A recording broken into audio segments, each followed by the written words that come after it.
Welcome to the Wisepreneurs Project, where wisdom meets entrepreneurship. I'm Nigel Rawlins, and I provide down-to-earth, practical advice to help people over 50, most often women, navigate the shift to independent professional work. I focus on providing you with actionable insights and expert advice to optimize your life and work, from highlighting productivity, health, and cognitive agility to mastering business, marketing, and knowledge management. I want to help you survive, grow, and thrive as an independent professional. In this episode, Melisa Liberman, a former corporate employee turned successful consultant, shares her wealth of experience and valuable insights on navigating the challenges and opportunities of running an independent consulting business. From wearing multiple hats to achieving work-life balance, Melisa provides actionable and practical advice for aspiring and established consultants looking to build thriving practices. Melisa, welcome to the Wisepreneurs podcast. Could you introduce yourself and tell us where you're from? Thanks for having me, Nigel. I'm so happy to be here. I am from Colorado. I live south of Denver, so it's in the kind of mountainous region of the U.S., and I am a coach, a business coach for independent consultants. And what that means is I help people who have left corporate, who are running their own consulting businesses. Typically, they're the only consultant in the business. Occasionally, they'll have subcontractors or those kinds of things, but they are working with corporate clients to achieve certain goals that those corporate clients have established. And I'm sure we'll talk more about that in detail. But the way that I got into this, I was a consultant basically all of my life in some form or fashion. I worked at Accenture as my first job out of college. And then I quickly went to a startup company, a SaaS software company, where we built software that helps companies globally manage all of their external workforce. So everything from contractors to freelancers to consultants to consultancies like Accenture and everything in between. And at that company, I was the executive in charge of building out our implementation team that deployed this software around the world. And when my husband had an opportunity to go back to school, which happened to be in Hawaii, and so I resigned from my corporate role. That was about 12 years into the company, where we had built it to a mid-sized company. And we moved to Hawaii. And when I resigned the company, at that time, it was really hard to work remotely. That was about 12 years ago. But they asked me to stay on as a consultant. The thought never crossed my mind that at the time, I think I was 37 years old. I didn't think I was old enough to be a consultant or seasoned enough to be a consultant. And so luckily I became what I like to call an accidental consultant and have really never looked back. I've had a lot of opportunities to go back to corporate, but I really love running my own business, doing my own thing, and teaching other consultants to be successful as business owners as well. So that's the gist of it. My wife went to Hawaii recently and she said it was quite an amazing country. It's an amazing place to live, for sure.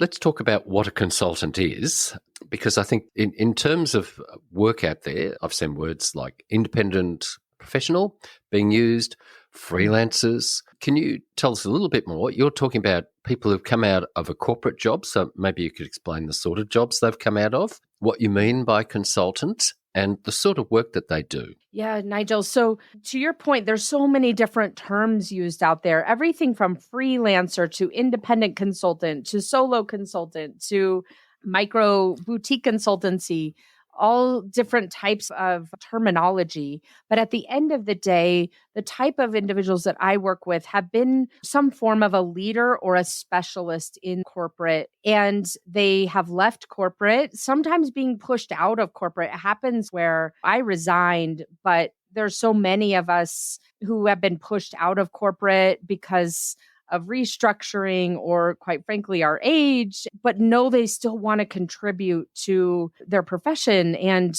to their family and that kind of thing. And so regardless of how you became a consultant, whether it was accidentally like I did or intentionally, as some consultants do, the terminology that I'm using here as I speak about independent consultants, are those individuals who work with corporate clients. So it's a business to business type of an arrangement. They're working with corporate clients to deliver some type of a service. And there's a wide range of different types of services that consultants offer to their corporate clients. Everything from executive coaching, where they're working with the one-on-one with potentially a corporate client and their company is paying for that service, to leadership type training and assessments. I have clients who work in the HR space doing retention programs, diversity, equity, and inclusion type programs.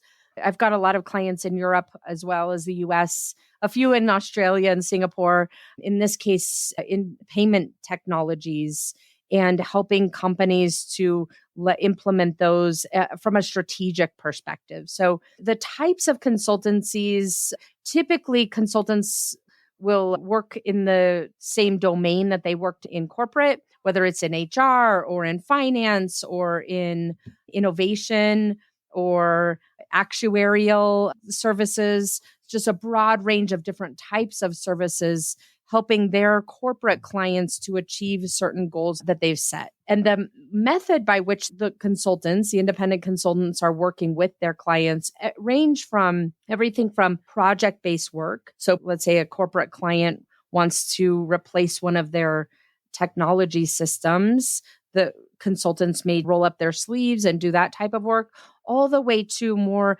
advise and get paid by the hour or by the day, all the way to more advisory type work where they're not really doing any type of deliverables, even they're giving advice to their end clients on more of a retainer-based model.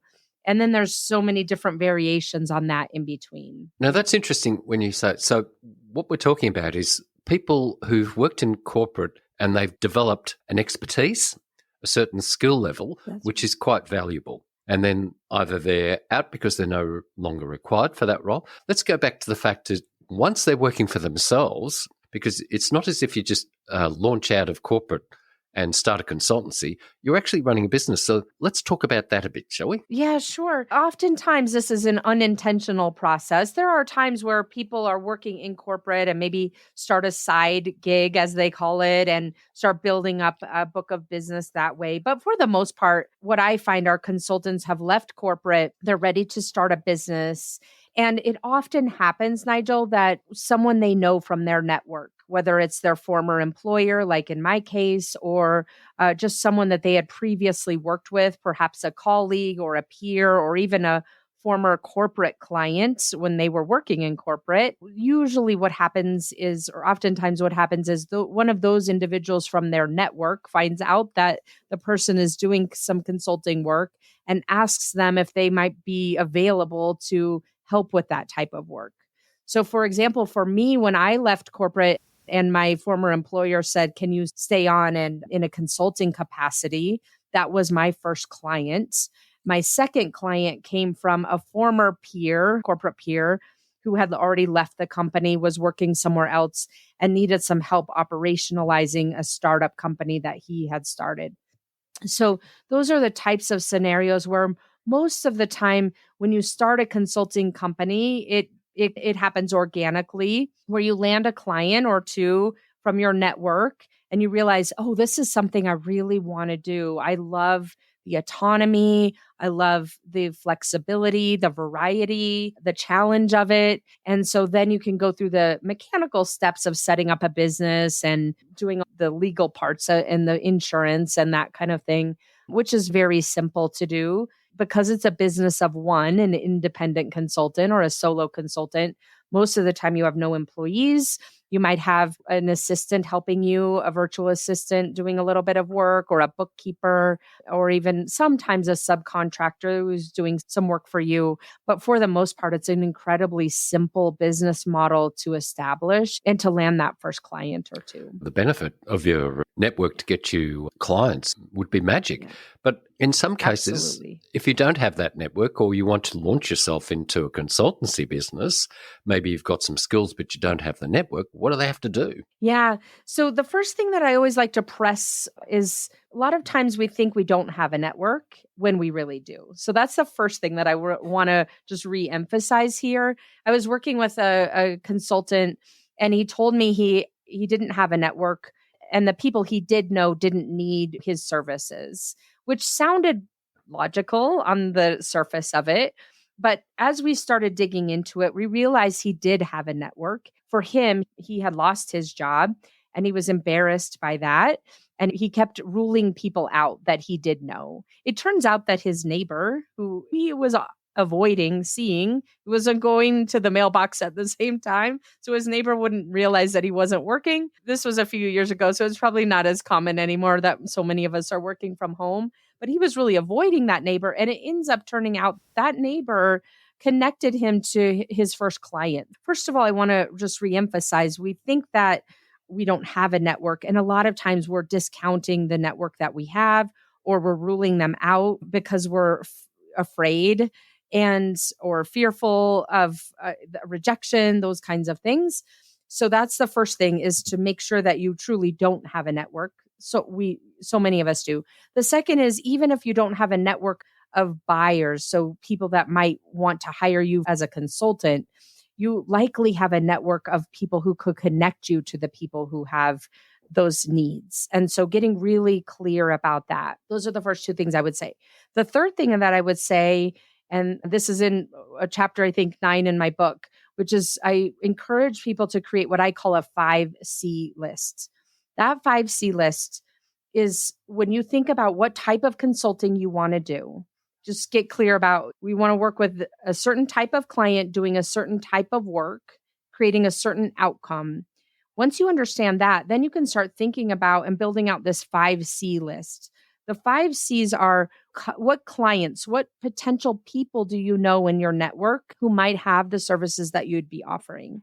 What are the customers? What are the companies that could be a really good ideal client for you, even if you don't know anyone there, so that you can start strategizing, how do I get an introduction into this company? Maybe your neighbor knows them, or maybe they're at an event that you could be attending. The third C is collaborators. So these are people that you know are really well networked that could introduce you to those ideal clients.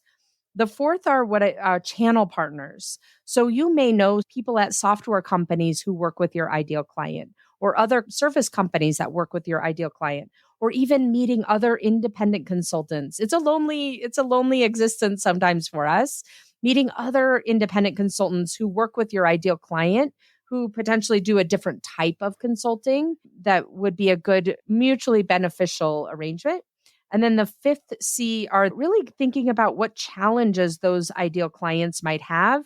They might be in the news. They had a reorganization or a merger and acquisition.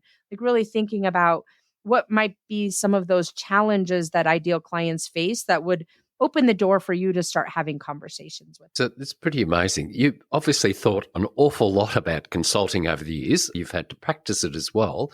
And I've also noticed that you've got, I've forgotten how many, 154 podcast episodes. So you've put a lot of thought into this. How have you managed to distill your ideas down to this? Yes, great question, Nigel. So the first thing that I will say is it took me a while to figure out this is the focus that I wanted to have. As I described, I was an accidental consultant, and I really loved the flexibility and to be able to create an income. My husband was in school at the time and we were living in Hawaii, so it was really expensive. It was great to have that income. And so then I realized that I loved consulting so much. And as I was working with the clients, what ended up happening, I was helping startups scale. So I was working with the executives primarily in those small organizations, helping them figure out how to grow their revenue, how to operationalize the work that they were doing. But what I noticed is I would get pulled away so often by the executives. They were having conflicts with each other. They were trying to figure out how to convince the CEO to do something. I absolutely loved that one-on-one coaching and support that I gave those clients. And so from there, it evolved into going back and getting a coaching certification. And I tried out a lot of different things. At one point, I was helping tech leaders find jobs. So I was doing a job search coaching. And I sat back one day, and so I just decided to test out a lot of things and see what I loved. And I sat back one day and I thought to myself, why am I helping people find jobs in corporate? I'll never go back there again. It just feels out of alignment. And so it was at that point that I realized that I had built so many different types of businesses that I felt finally qualified to help other consultants to build their businesses as well. And so I think it was 4 or 5 years ago, might have lost track of time, maybe even longer than that, where I really decided to specialize and focus only on helping consultants grow their businesses.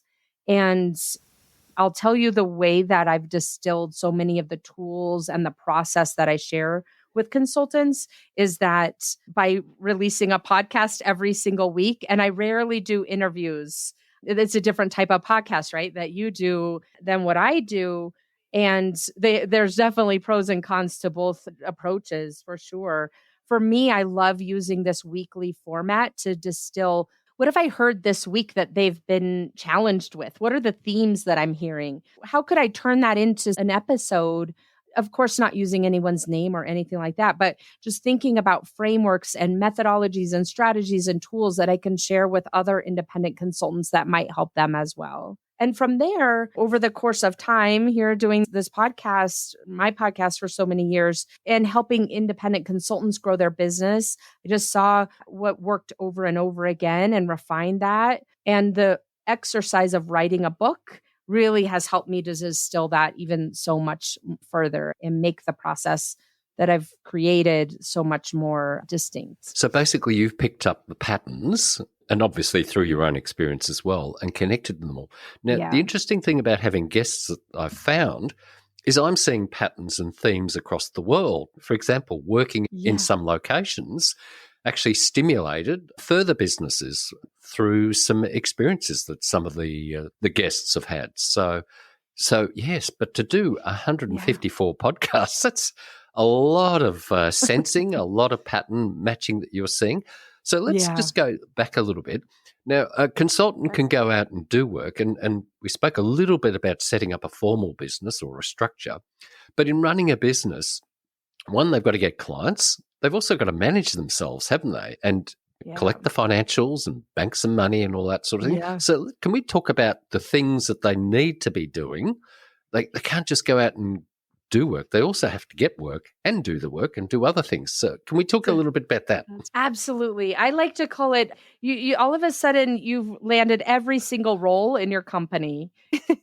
You went from maybe the VP of operations, and now all of a sudden you're the business owner, you're the CEO, you're the CFO, you're the chief sales officer, you're all the things. And I also love to think about it in the sense that you being a consultant is a different role.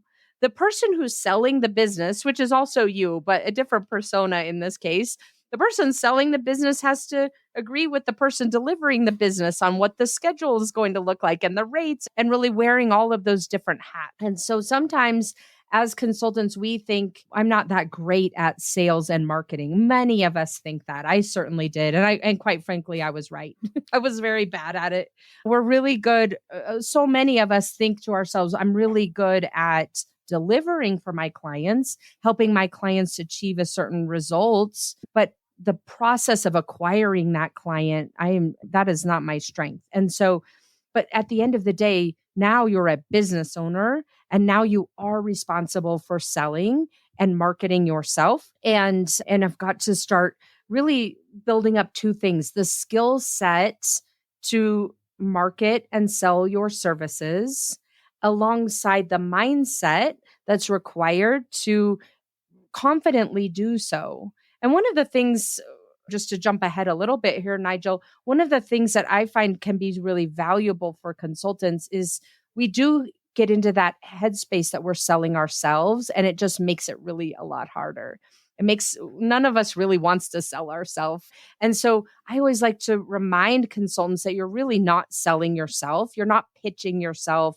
You're not interviewing for anything. What you are doing is selling a result that you can help the client to achieve. And so separating yourself out a little bit can make that process easier. But back to your original question, the point here is you've got to really intentionally think about all those different hats you're wearing and figure out how to cover all the bases. For me, one of the first things that I recommend for consultants is get to the place where you can bring on a bookkeeper. It's an easily transferable task. It's a very low value in the sense of comparing that to you delivering for clients and generating revenue. And so starting to think about that kind of, and budgeting for that kind of support can make it a lot easier as well. Yes, I think the whole point is that somebody going out to work for themselves, they're not working 40 hours a week. I mean, it'd be lovely if you could, but how many hours do you think in a year can a consultant work, do you think? It really depends on what you want to be doing. It could be anywhere from 10 hours a week to 80 hours a week. And that's the flexibility of this type of a business model, is getting to the place where you know exactly what you want out of your business in terms of how much revenue you want to generate, how much time you want to be working, what the balance of time working in your business with clients looks like compared to working on your business and doing the types of things that are required as a business owner, and really being clear with yourself about what it is you want and then building your business model around that. Geez, I was thinking if you're doing an 80-hour week, it's not going to be much time for anything else. No, definitely not. I don't know anyone who wants to build an 80-hour a week business, but it can happen if you don't build out something intentionally. I had one client, a consultant, who came to me and she told me she had not taken vacation. She had gone places, but she was still working for 15 years because she was so nervous about choosing between billing for the hour, $200 or whatever she was billing at, versus taking that hour off. And so she was definitely burned out. And so part of that process for her was shifting her business model so she wasn't charging based on time anymore and putting herself in that situation where she had to choose between one or the other. Now, that's an interesting point you just made there about not taking holidays, because that's something I'm hearing. That a lot of self-employed, or whatever we call them, independent professionals, are not taking the breaks. They're not looking after themselves, and they're embarrassed to take holidays because they're worried that they're going to lose work. Now, I've got to admit, my wife and I have booked a 3-week cruise next year, and I didn't realize there was an extra week on the end in Japan, 4 weeks away, and I'm thinking, how am I going to do that? That's amazing, well, Nigel. I don't know how I'm going to do it. But the first thing I've got to make sure is that I'm going to get access to internet whilst I'm away and manage the business, because I look after 18 clients. But I guess that's the reluctance for a lot of consultants to take a break, because one, they might miss opportunities and all that. But I think you just hit it on the nail, is that if you can get out of the hourly charging and you'll either I work on retainers so that I'm constantly available, depends on the need. So let's just talk about that, getting away from the hourly, because is that the blocker that stops them taking their breaks or looking after themselves? It's definitely one of them, Nigel, one of the blockers. I think, and I'll speak to that here in a moment, but I think some of the other blockers are really thinking about, for you, for example, when you go on vacation for 1 month, what could your business look like in order to support that? Does it look like bringing in other resources that can do some support for your clients while you're gone, handle the low-hanging fruit? Does it look like front-loading some of your revenue? There's so many different ways to accomplish this when we think about our business in an intentional way, and think about, how can I solve this type of a challenge in a way that benefits both me by taking time off and rejuvenating, and also my clients by continuing to get the support that they need, but also benefiting from you being rejuvenated when you come back and having space and time to even think, right? So I always like to encourage consultants to think about and build their business model around the types of offers the consulting offers that they have for their clients, and the schedule that they create, so that they are able to have that flexibility, and then it's not something that is a rare occurrence, but it's just part of the way they do business. But back to your question about how do you start shifting into non-time based arrangements. It comes from, number one, being really clear about what it is that you're selling. A lot of us think we're selling our time, or we think we're selling access to ourselves, or we're just used to the way that we think about things in corporate. And maybe you've even hired consultants when you were in corporate and paid them by the hour. At the end of the day, you're not selling your time. You're selling an outcome that the client is wanting to achieve. And so you've got to really be thinking about the way you design your offers to your ideal clients, like what those packages look like or those service offerings look like, and what outcomes the client would achieve by engaging you. And then also think about calculating the value of the work that you're doing, of the outcomes that you're doing. I walk consultants through an exercise on really thinking about and quantifying on a line by line level, what is the value of the outcome? It might be more revenue that you're helping a client achieve. It might be cost savings you're helping a client achieve. It might be employee retention and replacement costs you're helping them to avoid. Really thinking about all those end results that a client is wanting to accomplish and quantifying those so that ultimately you fold that back into your pricing. So you're talking about the consultant understanding the value that they're creating for their client. And that's a big step too. I guess if you've been working as a consultant, you've been delivering something, but then thinking in terms of that value, unless you can do some of the financials, it's going to be a little bit of a tricky sort of calculation. But what I can hear from what you're saying is that your advice to them is because you know what they're going through, you've seen the patterns, you're able to carry them through. So I'm assuming that these people who are working with you are able to bring in reasonably sized fees because they've got to be able to afford you as well. But I can see the benefit too. Yeah. I mean, you'll keep them grounded. So how does it work working with you? Yeah. I work with consultants. To your point, they are making money or know that they have the skill set to make money, have been previously making money in corporate. And I help them to, if they're newer to consulting, to replace their corporate income by landing clients and setting up their business in a way that will be sustainable from the outset. So many, like the client I was mentioning, didn't take a vacation for 15 years. We had to do a lot of rework. There are a lot of consultants who want to start from the beginning and set a really strong foundation of what they're offering to those ideal clients and being able to quantify the result and in an estimated way, of course, and then ultimately create pricing that is aligned to that and to be able to work on their own terms, to be able to work according to the schedule they want to take. I have one client, a consultant who centered her entire business model around being able to take 3 or 4 months off in the summer because she sales competitively. So figuring out what those business offerings look like and marrying that up with what the clients want, as well as the schedule that you're wanting to accomplish as a business owner as well.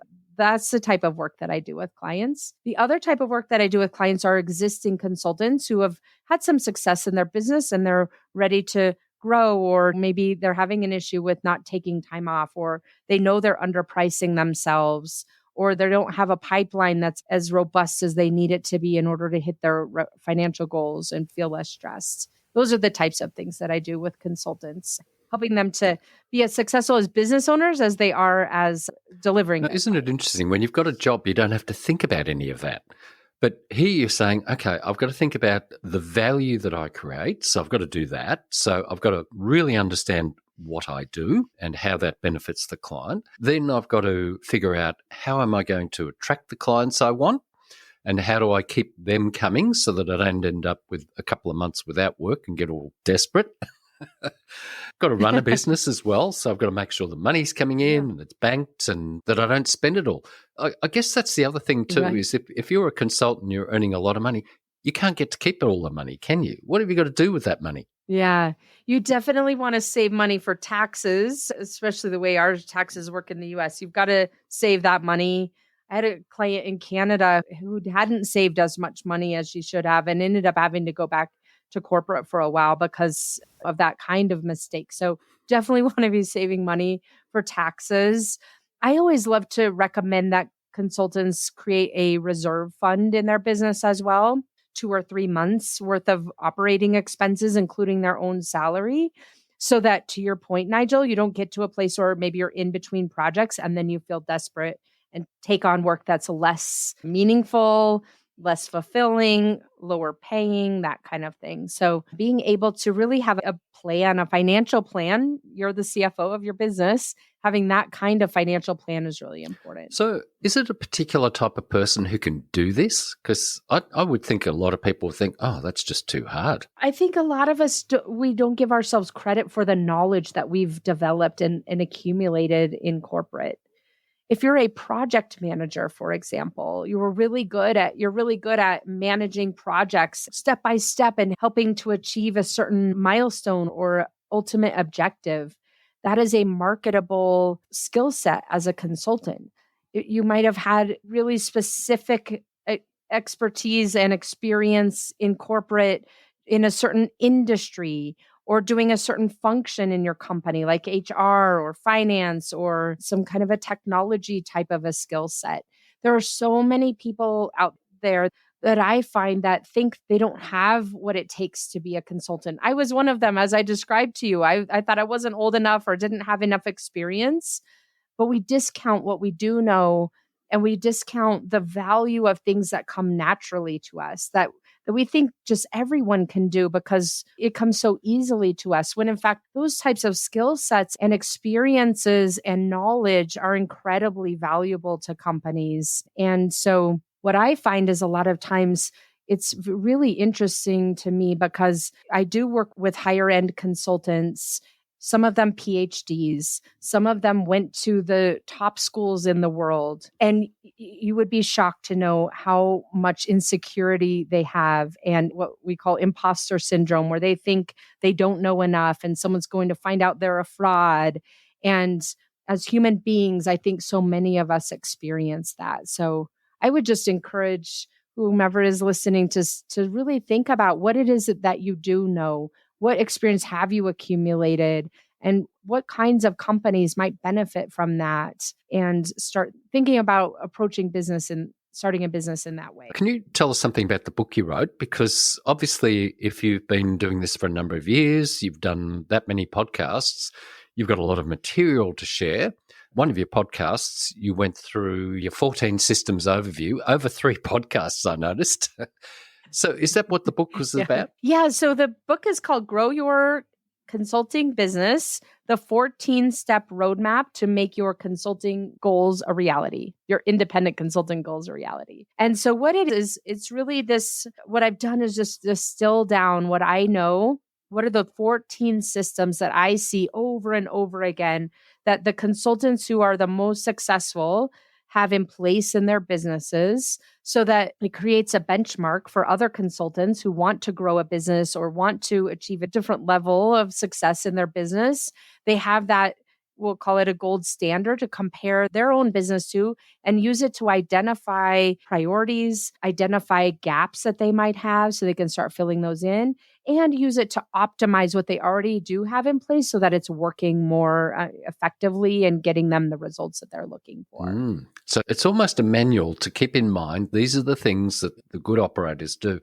Now, one of the problems I have, because I'm on Twitter and LinkedIn and Facebook, there are a lot of gurus out there saying, buy my course, $150 or $999. And when you're older, like me and like yourself, you think, how do these people, I mean, have they really got the depth of knowledge? Have they done the hard years, or are they just flogging something? Because when I look at your stuff, to have produced 154 podcasts consulting, you've done the work yourself, you work with a lot of consultants, and you've got the 14 points. It looks much easier to take on these other quick fixes compared to this. What are your thoughts about who's helping and who's able to help out there? Yeah, I think that's so true. I purchased a lot of those, Nigel, when I was in the beginning of you too, when I was in the beginning of my business, because we're just I don't know, at least for me, you tell me how your experience was, but I was just grasping for where to start. And I didn't know what kind of business I wanted to build. I shared with you some of the false starts that I had. I was just really trying to understand. And it's a learning curve. It's a steep learning curve from going from being a corporate employee and having so much infrastructure in place and having more of a role in the process to being responsible for everything. And it can be really easy to fall into the place of whoever's the loudest or the most prevalent, thinking they know more than you do about what you should be doing and going down all of those rabbit trails. I did so many of them and I don't regret it. They were all learning opportunities. But looking back now, I think, wow, there are so many things, courses I invested in that had no relevance or were just very early. I was so early stage, they should have been for someone who is 5 years into business or whatever.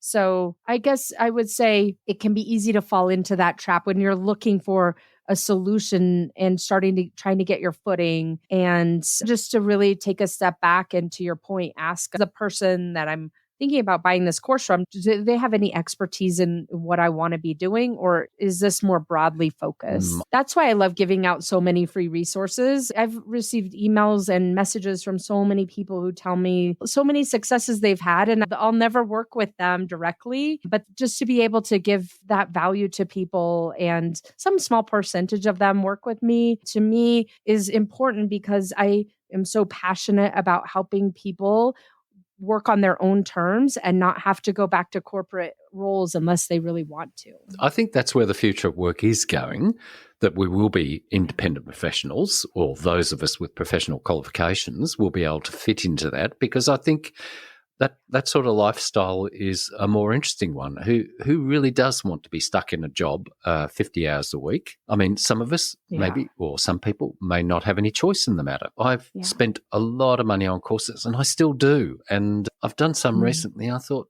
that was pretty ordinary. Or somebody a quarter of the price did a better program. And that's the danger. Just because it's got a high price doesn't mean it's a good one. But my thoughts are, if I'm in a corporate job and I'm starting to think this is not good, I would be looking at your book and taking the time, because I think that's the secret of all this. Nothing happens overnight. We know that. It can take 10 years to really get your business going. I mean, I've been going 25 years now, and I'm now getting on top of it and still doing courses. Like, I've got half a dozen I haven't even started that I've paid for, that I want to get going, but geez, I can't find where the time is. I didn't mention this when we were back in that section, but I have a checklist that people can download if they want to start a consulting business, to help them know where to even start. I have quite long show notes, so I'll put all that detail in. Well, Melisa, what are some of the things that they can go to your website and start having a look at what you do? Yeah. So first of all, if you're brand new or haven't even yet started as a consultant, if you go to my website, there's something called the IC Toolkit, Independent Consultants Toolkit. And there are resources there, including the 12 steps to start your consulting business. So that gives just a very clear, concise checklist. It happens to be 26-page ebook. It's a free ebook. So I won't say concise. It gives you a lot of detail around exactly what to do to get started as a consultant, and kind of around some of the things you're talking about, Nigel. If you haven't yet started as a consultant, what might the domain or industry or type of consulting be that you target? And helping you to really figure out some of those big questions that can be tricky to answer for us when we're first getting started. So there's that ebook that could be really valuable, those 12 steps. And then if you're in this stage of your consulting business where you've already started as a consultant and maybe you got a taste of it, like I did as an accidental independent consultant, and you know that you want to grow this into a self-sustaining business and reach the business goals that you have, taking time off and generating the revenue you want to be generating and doing the type of work you want to be doing. There are several assessments on my website that can help you. So you can go in and put in and answer questions about what you're doing right now, and it will give you a personalized report on some gaps that I notice in your business that you would want to prioritize in order to reach your goals. So there's a pricing assessment. There's a growth assessment. So giving you a lot of diagnostic tools when you're in that stage of your business that you're ready to really make this a legitimate long-term business for yourself. And then the last component of the IC toolkit is scaling. So when you get to that place where you may want to move into being more of a boutique agency or a micro boutique, or even just having a couple of contractors who work alongside you, so you're not the only person delivering for clients. There are resources on the toolkit for you as well. So you can find that. I'm sure we'll put the link in the show notes, but it's called IC for Independent Consultant Toolkit. The other thing is, Nigel, you mentioned the book a couple of times. I have a free download of the book on my website. So you can go download the book. It's at my website and melisaliberman.com/book. And you can download the entire PDF and all of those 14 steps to create a growing, thriving consulting business. That's amazing. You have put so much work into this. Now, one last question I've got before we'll start closing up. Does age make any difference when you start this? I don't believe age makes any difference. In fact, we could go down this path probably, but I do believe, and I've seen it firsthand, that age, it can be challenging to find new roles that are equivalent to the experience that you have from a full-time corporate perspective as you get older. There is ageism, and it can be hard to find a job. As a consultant, though, age is oftentimes a benefit. And while that ageism is fairly commonplace in corporate America for full-time employees, what I find is that the opposite can be true for consultants, where having more experience, having more expertise, having a longer term career and a variety of experiences can actually be seen as a benefit or even a differentiator as a consultant. So oftentimes when you might be quote unquote aged out of a corporate world and not able to continue progressing, shifting into consulting can open up so many other doors that you may not have considered previously. So that's what I see from a consultant's perspective as it relates to age. And like we were talking about earlier, just spreading the word and the idea of building a consulting business that can be, we've talked a lot about some advanced strategies today, but it can be a really simple business model to generate income and to feel more fulfilled and to create some balance between having flexibility and personal time with continuing to contribute in some form of a professional way. So it's an incredible business model, whether you want something that's part-time and generating some extra income, all the way to growing a robust business that eventually you could sell to another company even. Thank you, Melissa, for joining the Wisepreneurs podcast. It was wonderful to have you as a guest. I just want to say thank you so much, Nigel, for having me here today. I'm excited to be able to speak with your community and to give insight into what it might look like to be an independent consultant working for corporate clients, helping them to benefit from the expertise and industry knowledge and variety of different experiences you've had over the course of your professional careers, and potentially open up other opportunities for you to create income for your listeners, to create income in a different way. Thank you for listening to the Wisepreneurs podcast. I hope you enjoyed this episode. Please consider subscribing to the podcast, and if you're feeling generous, buy me a cup of coffee to keep me going. Thank you.